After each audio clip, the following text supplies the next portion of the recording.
नमस्कार, तुम्हा सर्वांचं आपल्या चॅनलवर खूप खूप स्वागत आहे। एक वाटी तांदूळ आणि एक वाटी डाळ कुकरमध्ये शिजवण्यासाठी यासाठी पाणी किती टाकायचं, तेल किती टाकायचं, मीठ किती टाकायचं याचं परफेक्ट प्रमाण मी या व्हिडिओमध्ये तुमच्यासोबत शेअर केलं आहे। त्यामुळे व्हिडिओ शेवटपर्यंत नक्की बघा। डाळ आणि तांदूळ मी जुनेच घेतलेले आहे। सर्वात आधी तांदूळ आणि डाळ आपल्याला स्वच्छ धुवून घ्यायची आहे, कारण याला पावडर लावलेली असते, त्यामुळे स्वच्छ धुवून घेणं खूप गरजेचं आहे। ज्यांना कोणाला परफेक्ट कुकर लावता येत नाही, म्हणजे डाळ तांदळामध्ये पाणी जास्त होतं किंवा कमी होतं, त्यांच्यासाठी हा व्हिडिओ मी खास करून शेअर केला आहे। कधी कुकर लावल्यानंतर डाळीमधलं पाणी भातामध्ये जातं, त्यामुळे ते दिसायला छान दिसत नाही।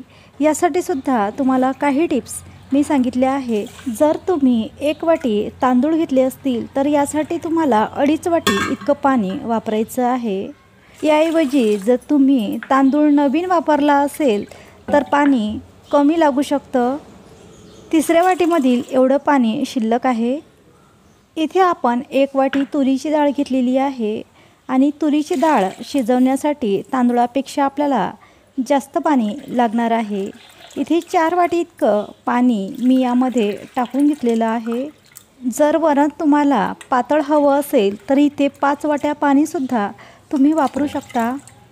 जर तुम्ही इथे 1 ग्लास तुरीची डाळ वापरत असाल तर तुम्हाला 4 ग्लास इतकं पाणी लागणार आहे।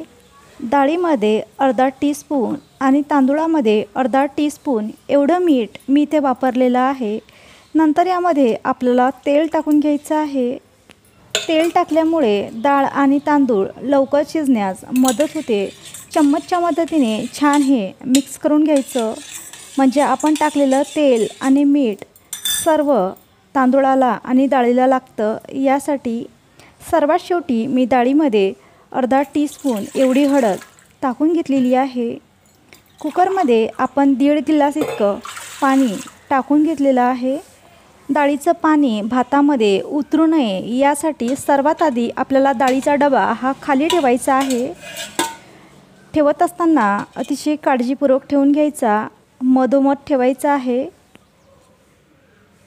नंतर यावरती आपल्याला तांदूळाचा डबासुद्धा ठेवून घ्यायचा आहे। यावरती झाकण ठेवायचं आहे। आज मी बटाट्याची भाजी बनवणार आहे, यासाठी इथे बटाटेसुद्धा उकळण्यासाठी ठेवणार आहे।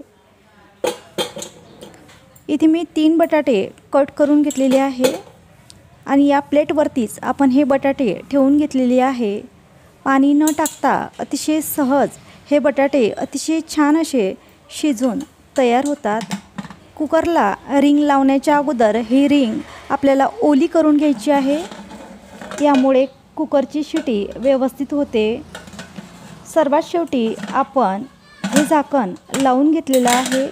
कुकरला झाकण लावण्याच्या अगोदरच आपल्याला शिटी लावून घ्यायची आहे। आता हा कुकर आपण गॅसवरती ठेवून घेतलेला आहे।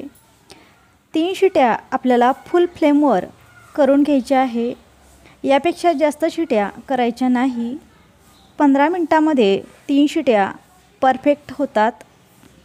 15 मिनिटाच्या आधी किंवा 3 शिट्या होण्याच्या आधी आपल्याला कुकर खोलायचा नाही। 3 शिट्या झाल्यानंतर 15 ते 20 मिनिटांनंतर हा कुकर छान असा थंड होऊ द्यायचा आणि नंतरच आपल्याला हा कुकर खोलायचा आहे। जर तुमच्याकडे एवढा वेळ नसेल आणि तुम्हाला झटपट कुकर खोलायचं असेल तर सर्वात आधी कुकरची शिटी आपल्याला काढून घ्यायची आहे आणि कुकरमध्ये असलेली वाफ सर्व बाजूला काढून घ्यायची आहे। नंतर तुम्ही कुकर खोलू शकता। 3 शिट्या होऊन 15 मिनिटं झालेली आहे आणि आपले बटाटेसुद्धा खूप छान असे शिजलेले आहेत। पाणी न टाकता अतिशय सहजच हे बटाटे शिजून तयार आहेत। डाळ पण आपली खूप छान अशी शिजलेली आहे। भात पण अतिशय मऊ असा शिजलेला आहे। पाणी अजिबातही जास्त किंवा कमी झालं नाही। डाळ तांदूळाचा कुकर लावण्याची परफेक्ट पद्धती मी तुमच्यासोबत शेअर केली आहे। तुम्हाला हा व्हिडिओ छान वाटला असेल तर लाईक करा, शेअर करा आणि आपल्या चॅनलला सबस्क्राईब करून ठेवा. पुन्हा भेटू अशाच एखाद्या छानशा व्हिडिओसोबत. तोपर्यंत